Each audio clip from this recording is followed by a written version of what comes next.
Good morning, Steve Trustrum here. So it's now Tuesday, and football season started up on Sunday. And obviously, one of the things that's come up is the protests that have been going on, and so that's been on social media a lot, and I've been engaged in that conversation a lot. And I keep repeating myself again, so I thought I'd make another video. So a lot of people are upset that Colin Kaepernick, or however his name is pronounced, started the kneeling last season, and no other football players are starting kneeling this season as a way of protesting against the disproportionate amount of black people who are shot by police officers. And a lot of people are saying, oh, don't disrespect the national anthem by kneeling during it. These people are they're privileged athletes, and, they're just spoiled. And I've seen them called overprivileged narcissists. They're seeking attention. So let's start with the problem with that. First off, they're kneeling during the national anthem in protest because they're saying, this country isn't aware of this problem or doesn't care. So they're kneeling during the national anthem, which respects the country. And there's a lot of saying this isn't disrespect. And a lot of soldiers and other people agree, saying this is very patriotic to use this opportunity to bring a problem forth that affects their fellow Americans. But a lot of people are like, it's not patriotic. Stand during the national anthem no matter what. But here's the problem, is that if the black community stands up in the streets and says, this is our problem, they're told, don't do that in the streets, you're blocking traffic. If they do it on the sidewalk, don't do that, you're a distraction to drivers, you're blocking the sidewalk.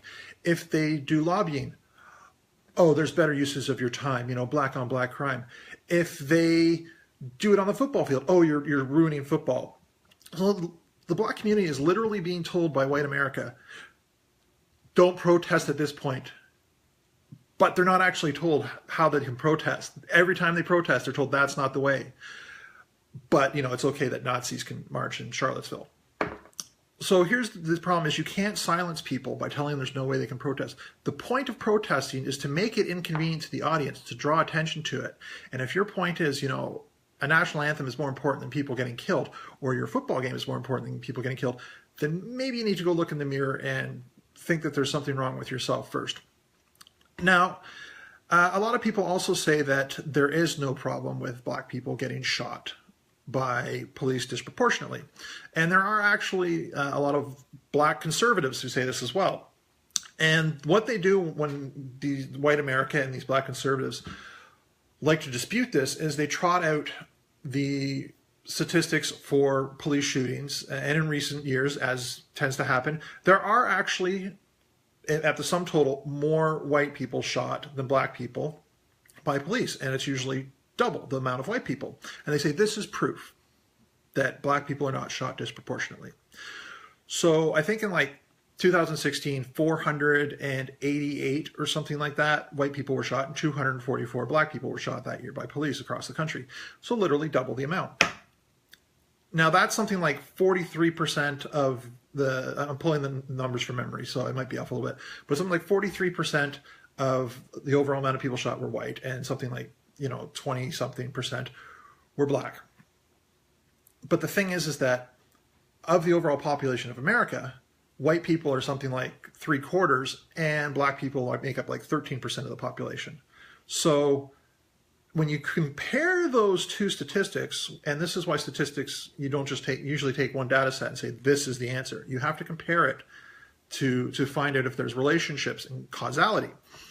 So it's something like comparing the amount of white people shot versus the amount of white people in the overall population. It's something like 63 to 65% rate, whereas it's something like 190% for black people. So, that's when you start seeing that there's a bigger amount. But white people say, when you see that stat, there's more black people committing crimes.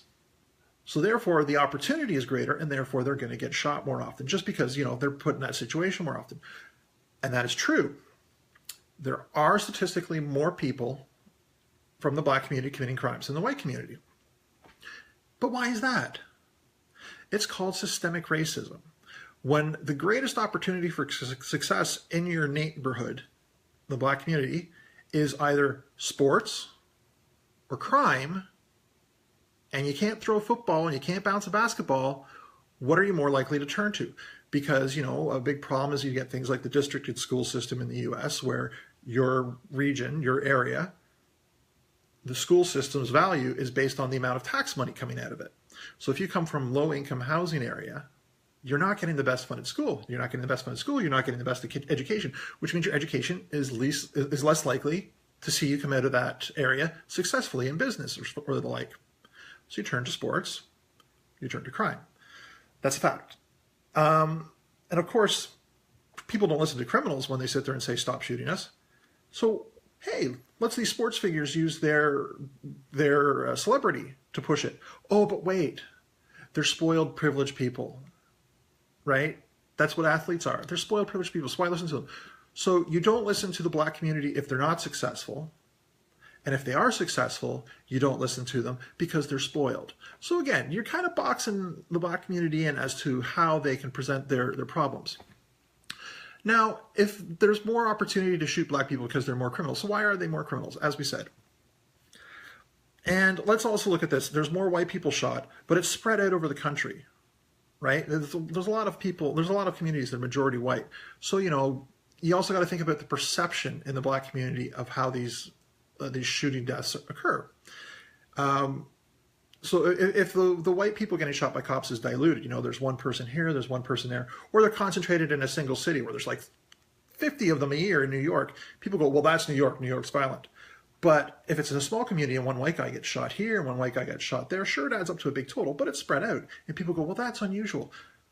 But these deaths among black people are concentrated into certain communities, period. They don't have that diffusion throughout the country where it's one here and one there, because the black community tends to be very concentrated in certain cities in the U.S. You know, sure, you get one person here, one person there living in these other communities. Obviously, I'm exaggerating, but you know, there's amounts of black people living in small communities, but they're the outlier. They're a minority of a minority within these other communities. So when you're concentrated into a community, the perception of the amount of people getting killed is so much higher because it's the density, you understand. So the perception is also important. People are saying, why is it so high in our community? Why is it so high in our community? They aren't saying, well, that's unusual. Nobody ever gets shot here. No, it's the regular thing for them, and it's happening in high numbers. And some people will say, well, that's just the perception. But you got to understand, that's the perception, but it's also the life those people are living in that community. It goes beyond the overall, stats on the federal level. It's the community level where it starts to skew. All right. So sure, you've got these overall shootings across America, but what happens when you look at it in a single community? That's when it starts to skew, where you have, these statistics lining up with the fact that yes, people are getting shot at a higher rate than is necessary or justified. And that's the other thing. When you're looking at these overall crime rates and these overall shooting rates, you're just looking at the end result. Did the person get shot? Yes or no? Was it a cop? Yes or no? Where are the statistics on, was it a justified shooting? Yes or no? Was it a racial profiling reason that the person was stopped? Yes or no? You'll find stats on why people were charged. Did the person have a weapon on them? Were they committing a crime? Yes. But again, these are very general. There's people who, for example, will fall under, oh, he was a criminal and he got shot by the cops. So that's, let's just forget that stat. But what they forget is, was the guy stealing a pop from a convenience store? Was that worth him getting shot? Was he selling loose cigarettes? Was that worth him getting shot? That doesn't show up in the crime stats. All it says is, was shot during the committing of a crime? So that's also important.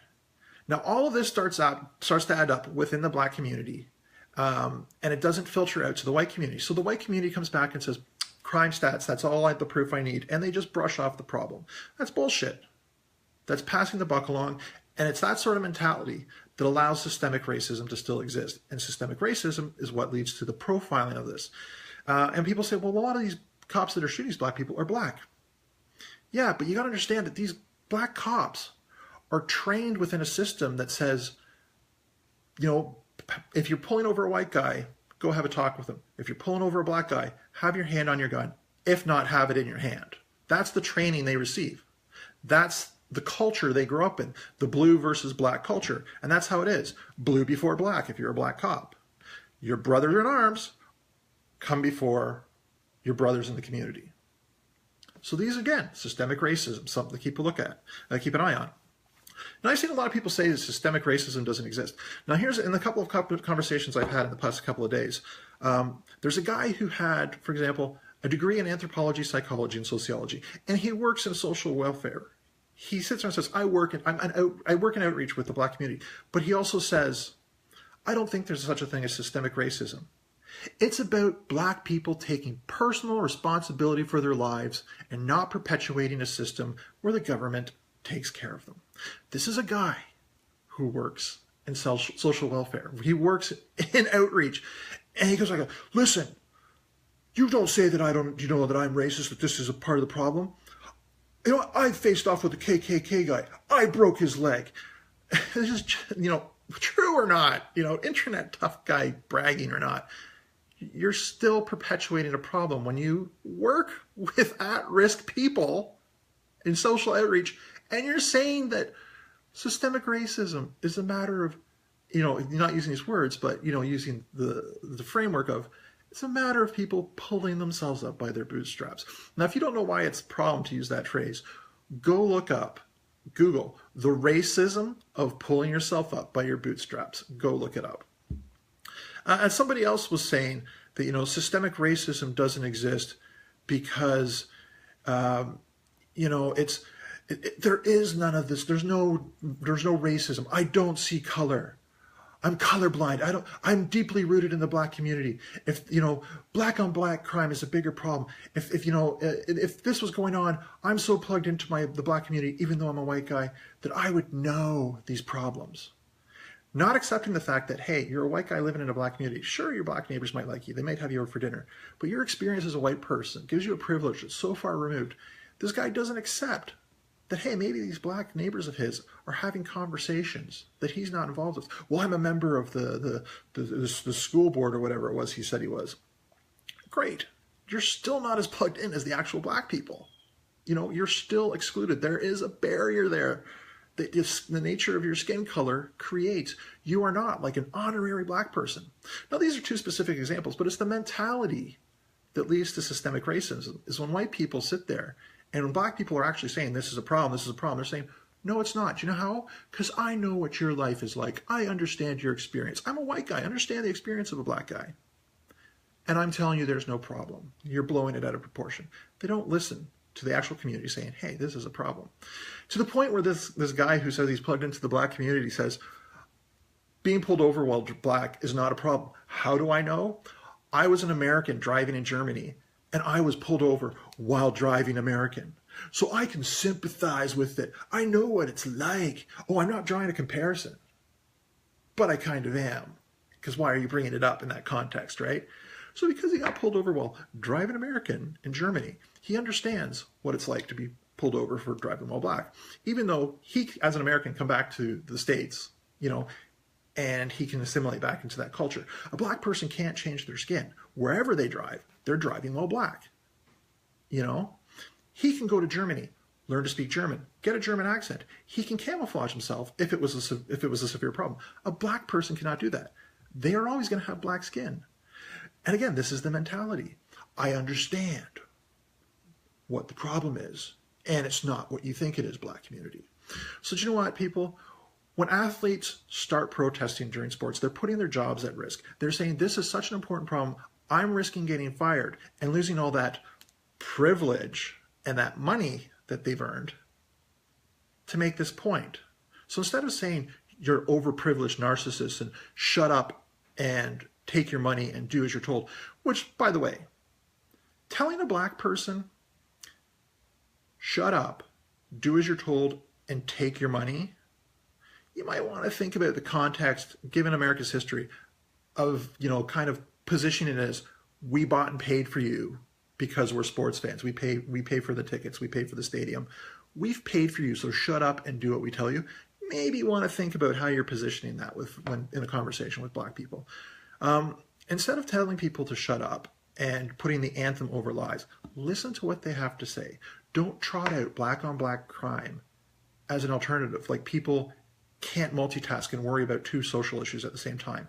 Don't position it like you have to worry about cops shooting Black people or black on black crime, you can't think of them both at the same time. Don't do shit like that. Don't tell black people that you understand where they're coming from, but it's not as bad as they think it is. Don't take out a video made by a black conservative who's spinning crime stats and say, well, this is a black person saying it's not a problem, so it's not a problem, when there are literally millions of black people telling you otherwise, versus this one guy that it's a problem. Okay? Check your white privilege at the door. It exists. And stop telling black people that their experience is not honest because of the filter that you're seeing it through your anecdotes and your experience as a white person passing through life. And listen to them. Even if you don't agree with them, listen to what they have to say, because for them it's real. Whether you think it plays out as fact versus crime stats, for them it's real. It's their life. And if you don't stop and at least listen to them and understand that whether you think the facts play out, they believe it because that's their experience. If you can't do that, this problem's never going to solve itself. It's never going to get solved by anyone. And you're just going to sit there in front of your TV happy that somebody's able to throw a football in peace without someone taking a knee during the anthem to disrupt your Sunday football. And is that what's really important in life? Have a good one, America. Play ball.